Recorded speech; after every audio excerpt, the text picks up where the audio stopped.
राम राम भाइयों, मेरा नाम है सचिन मावी। मैं गांव जोली सिकंदराबाद एक शहर पड़ता है, उसके पास पड़ता है गांव जोली, वहाँ का रहने वाला हूँ। मैंने अपनी एक वीडियो पहले भी वायरल डाली थी, जिसके अंदर मैंने अपनी जान की गुहार लगाई थी आप लोगों से कि आप मुझे बचाएं, मेरी रक्षा करें। मेरे को मार दिया जाएगा, मेरे को पागल खाने में डाल दिया जाएगा। मेरे खास घर के परिवार के लोग हैं, मुझे मारना चाहते हैं। मैंने आपको पहली वीडियो में बताया था, आप सब लोगों ने देखी भी वो वीडियो। जैसा कि मैंने बताया था बिल्कुल वैसा ही मेरे साथ हुआ। मेरे को उठाकर मेरे घर वालों ने मेरे को नशा मुक्ति केंद्र सेंटर में डाल दिया गया, जबकि मैं किसी प्रकार का नशा नहीं करता हूँ। सिगरेट, दारू, बीड़ी, मांस, तम्बाकू कुछ खाता पीता नहीं हूँ। सबसे बड़ा प्रश्न चिन्ह इस सेंटर के ऊपर चढ़ता है। ये इसका विजिटिंग कार्ड है, इसके ऊपर सबसे बड़ा सवाल होता है। ये रहा, आप देख लीजिए क्या एड्रेस है इसका। ये लोनी में पड़ता है। इसके ऊपर सवाल ये पड़ता है, जब मैं कोई नशा नहीं करता हूँ किसी प्रकार का, तो मेरे को जबरन अंदर क्यों रखा इन लोगों ने। और दूसरा सवाल सबसे बड़ा ये है कि ये जो नशा मुक्ति केंद्र का जो ऑनर है, इसका नाम है लक्ष्मी नारायण। ये सबको डरा धमका के रखता है नशा मुक्ति केंद्र के अंदर। इसके खिलाफ कोई बोलता नहीं है, सब इससे डरते हैं। सबसे बड़ा प्रश्न चिन्ह ये आता है, जो ये लच्छी भाई है, इसका जो भांजा है, खास भांजा, सगा भांजा, वो डॉक्टर है, मनोचिकित्सक का। इसके थ्रू इस डॉक्टर के पास मेरे को ले जाया गया। मेरे रिश्तेदार लेके गए जबरदस्ती मेरे को गाड़ी में बैठाकर, और मेरे को वहाँ पागल साबित करा गया। मेरे को नशे की गोलियाँ दी गई, नींद की गोलियाँ दी गई, और मेरे को नशा मुक्ति केंद्र में खाने पीने का सामान नहीं मिला। मैं रात भर भाइयों वहाँ रोता था, 3-3 बजे तक रोया हूँ, सोया नहीं हूँ मैं। मेरे बीवी बच्चों को मुझसे अलग रखा गया। ये देख लीजिए डॉक्टर का पर्चा है, ध्यान से देखिए।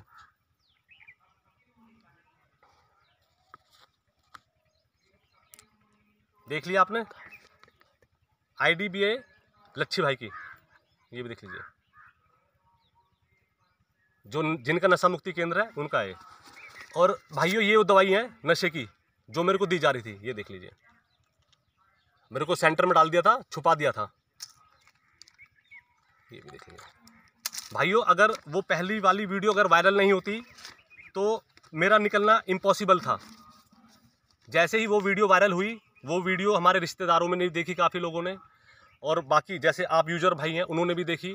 तो सभी लोगों ने हमारे रिश्तेदारों से प्रश्न करा कि आखिर वो लड़का कहाँ पर है, आपने कहाँ गायब कर दिया उसको। तो इन लोगों की मजबूरी हो गई कि मेरे को वहाँ से निकालना मजबूरी हो गई है।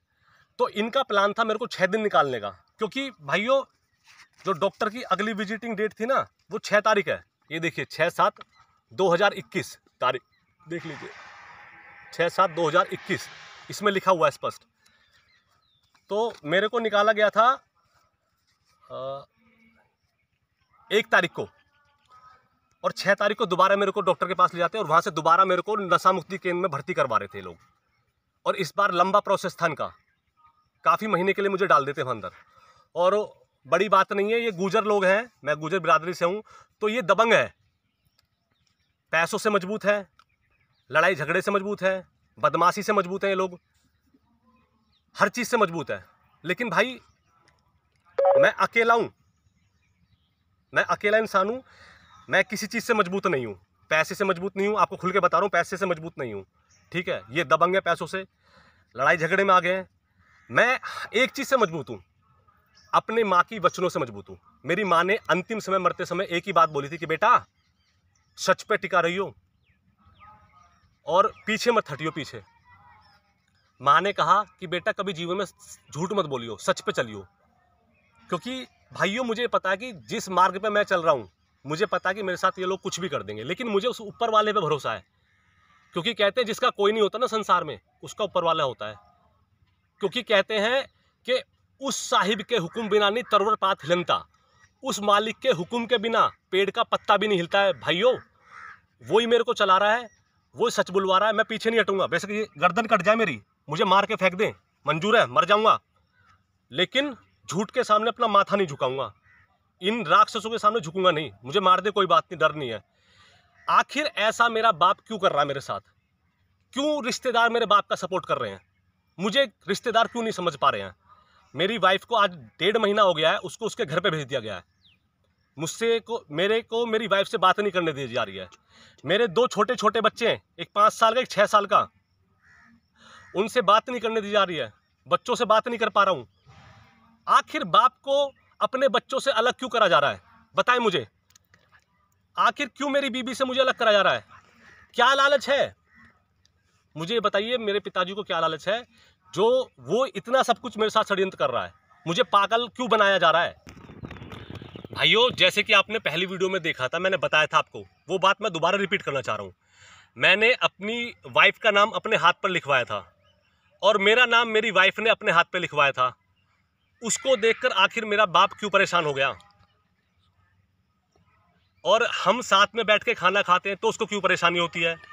हम कहीं बाहर घूमने जाते हैं मियाँ बीबी, हर किसी की इच्छा होती है आदमी की कि वो अपनी बीबी को घुमाए, तो मैंने घुमाया, क्या गलत करा? और हम मियाँ बीबी अगर साथ में सोते हैं तो उसको परेशानी होती है। आखिर ऐसा क्यों? वो क्यों कर रहा है मेरे साथ ऐसा? मेरी गैर मौजूदगी में उसको भेज दिया गया उसके गाँव।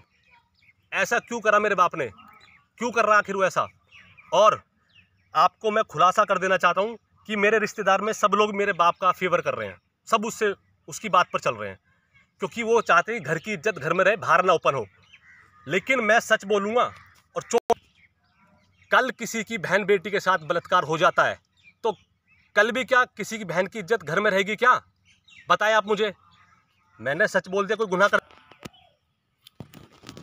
कल किसी की बहन बेटी की इज्जत लुट जाए तो कल क्या उसकी घर की इज्जत घर में रहेगी क्या?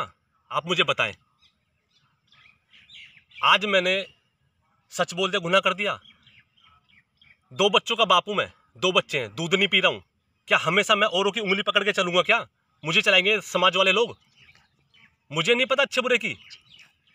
मुझे अपनी जिंदगी खुद नहीं जीनी कि कैसे जीना कैसे नहीं जीना, ये मुझको सिखाएंगे जीना कि तू ऐसे सीख या तू ऐसे चल। हैं? आखिर मेरे साथ ऐसा क्यों कर रहे हैं लोग? क्यों मेरे को दबा रहे हैं लोग मिलकर? अब मैं आपको बता देना चाहता हूँ भाइयों, सबसे गुजर भाइयों को सबको बता रहा हूँ, और मेरे रिश्तेदारों को जो मेरे को नहीं समझ पा रहे वो भी समझे। इस पूरे कांड के पीछे कौन कौन शामिल है, सबके नाम के खुलासे करूंगा मैं। नहीं डरूंगा, मुझे नहीं है अपना जान का खतरा। कोई बात नहीं, बोलूंगा, सबके नाम बोलूंगा। इसके अंदर जो षड्यंत्र के पीछे है, मेरा मामा है, मामा का लड़का है, दिल्ली घड़ोली क्षेत्र से पूर्व निगम पार्षद राजीव वर्मा, और उसका बड़ा भाई संजय वर्मा, और मेरा मामा बिशन, उसका छोटा लड़का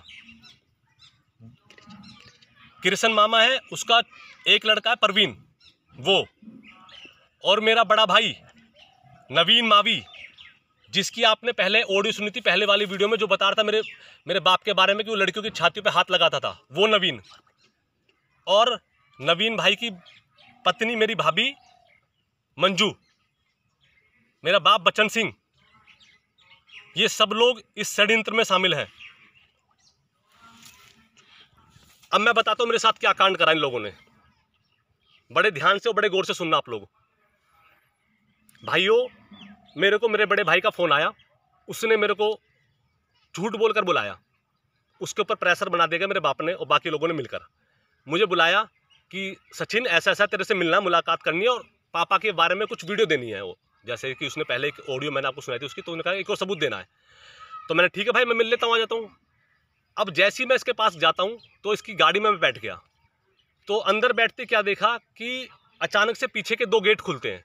उसके अंदर एक कृष्ण मेरे मामा है, उनका लड़का परवीन आता है, एक मेरे मामा बिशन है, उनका छोटा लड़का, वो आके बैठ जाता है, और मैं आगे बैठा था, आगे सीट पर। तो इतने में नवीन मेरे चाटा मारता गाल पे, मेरा बड़ा भाई, और गाली देता माँ की कि बहनचोद, और बहन की गाली देता, कहता है बहनचोद मैं तेरे को ठीक करूँगा। अब इतने में जो दिल्ली घड़ोली क्षेत्र से पूर्व निगम पार्षद है राजीव वर्मा, उसका बड़ा भाई संजय वर्मा, वो आता है, मेरा गेट खोलता, मेरे पास आके बैठ जाता और कहता नवीन गाड़ी लगा, जीता, सीधा लगा गाड़ी सेंटर पे, और मेरे को गाड़ी में पीटते हुए वो ले गए सेंटर में, सेंटर नशा मुक्ति केंद्र। और मैं गाड़ी में जब पीटा गया तो मैंने कहा भाई मेरे को क्यों मार रहे हो, आखिर मुझे बताओ तो सही, मेरी गलती बताओ, क्यों मार रहे हो? तो कहा कि चुपचाप बैठा रहे बस, और मेरे को ले जाके नशा मुक्ति केंद्र के अंदर डाल दिया गया, जबकि मैं कोई नशा नहीं करता। आखिर ऐसा क्यों कर रहे हैं लोग मेरे साथ? क्यों चीज़ों को छुपा रहे हैं? क्यों मेरे को ये वहाँ ले जाकर नशा मुक्ति केंद्र में डाल दिया, जबकि मैं इस ट्रस्ट जो है, ये जो संस्था, इस पर आवाज़ उठाऊंगा, इस पर भी उंगली उठाऊंगा, इस पर भी सवाल करूंगा, प्रश्न। इन्होंने नशा मुक्ति केंद्र जो सेंटर खोल रखा है, ये उनके लिए होता है जो किसी प्रकार का नशा करते हैं, जबकि मैं कोई नशा नहीं करता, सिगरेट दारू बीड़ी नहीं पीता, तो मेरे को इन सेंटर वालों ने क्यों रखा? ये सेंटर वाले का कार्ड, लक्ष्मी नारायण इसका नाम है, ओनर का लच्छी भाई बोलते हैं। लोनी रोड पर, लोनी रोड है गाजियाबाद में, वहाँ इसका सेंटर है। 2 सेंटर है इनके। इसी प्रकार ये पैसों के लालच में किसी को भी बंद कर लेते हैं। वहाँ खाने को नहीं मिलता कुछ भी, और मैंने वहाँ देखा है कि वहाँ पिटाई होती है लोगों की,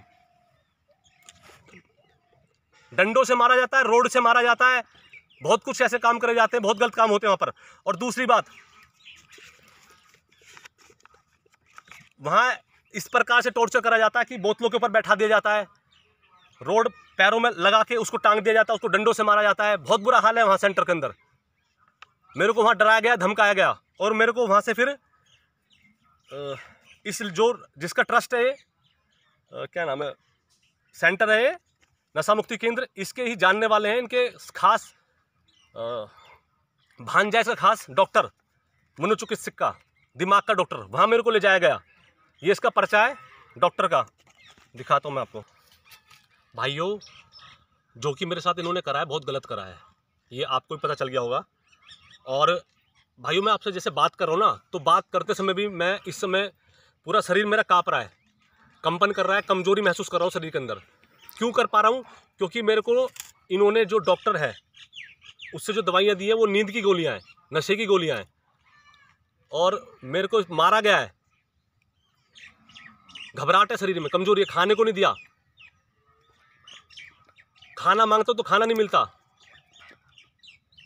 अब मैं वहाँ सेंटर से जब बाहर आया हूँ, घर पे पहुँचा, उसके बाद मैं अब घर से निकल गया हूँ, घर पे नहीं हूँ मैं, क्योंकि मुझे डर है अपनी जान का कि मुझे कभी भी ये मार देंगे, कभी भी उठा लेंगे।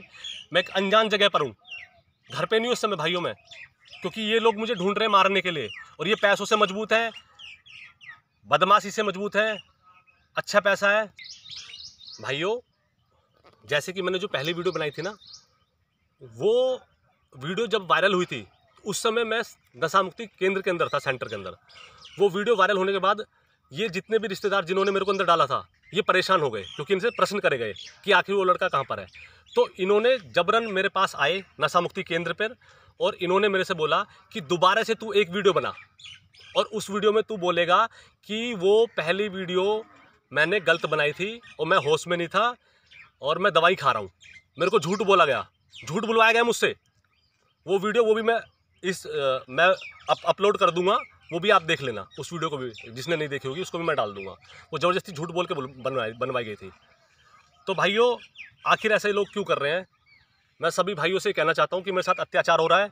सब भाई मिलके ज़्यादा से ज़्यादा वीडियो को वायरल करें, सब्सक्राइब करें, और कुछ और चीज़ है आने वाले समय में, वो चीज़ मैं वायरल करूँगा। जो मेरी वाइफ है, उसने भी, उसकी ऑडियो पड़ी मेरे पास, सबूत है, उसने भी बोला है कि पिताजी की हरकतें अच्छी नहीं हैं। मेरे लिए बोला था उसने कि मैं पहले समझती थी कि मेरे पति गलत है, लेकिन उस ऑडियो में उसने बोला कि मेरे पति सही हैं और पिताजी की हरकतें गलत हैं। कुछ और भी बहुत सारे सबूत हैं। आने वाली तीसरी वीडियो में वो अपलोड होगी, उसको भी अगर आपको हो तो ज़्यादा से ज़्यादा सब्सक्राइब करें।